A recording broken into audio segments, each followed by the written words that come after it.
မြန်မာလူငယ်တွေအနေနဲ့ UK Student Visa တင်ကျပ်နေလို့စိတ်ညစ်နေပြီလား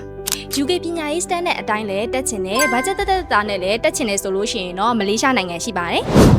တခြားနိုင်ငံတွေမှာအမားတို့ visa ပေါ့နော်ဘန်းတာတွေ reject ဖြစ်တာတွေကိုစိတ်ပူနေမဲ့အစားမလေးရှားကိုရှောက်ကြည့်လိုက်ပါ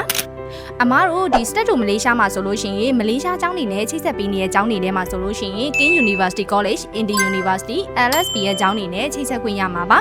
ဒီကျောင်းနေရာဆိုလို့ရှိရင်အမားတို့ဒီ Bachelor တန်းအနေတက်စဉ် Master တန်းကိုလည်းတက်ရောက်ခွင့်ရမှာဖြစ်ပြီးတော့တက်ကန်တွေအနေနဲ့ဆိုလို့ရှိရင်လည်း Australia, Switzerland နိုင်ငံတွေကို join ခွင့်ရမှာပါ Major အနေနဲ့ဆိုလို့ရှိရင်လည်း Hotel Management, Business Administration, IT, Engineering တန်းတွေကိုလည်းရွေးချယ်တက်ရောက်လို့ရပါတယ်မလေးရှားနိုင်ငံမှာ Visa အနေနဲ့ဆိုလို့ရှိရင်လည်း 99% ရှိရဖြစ်တဲ့အတွက်တလားခွဲအတွင်းပေါ့နော်အမြဲနိုင်ငံခြားကိုပညာရေးနဲ့ထွက်ချင်တဲ့ internship လည်းဆင်းကျင်နေဆိုတော့ကျောင်းသားရေးဆိုလို့ရှိရင်တော့ Step to Malaysia ကိုအခုပဲလမ်းလာလိုက်တော့နော်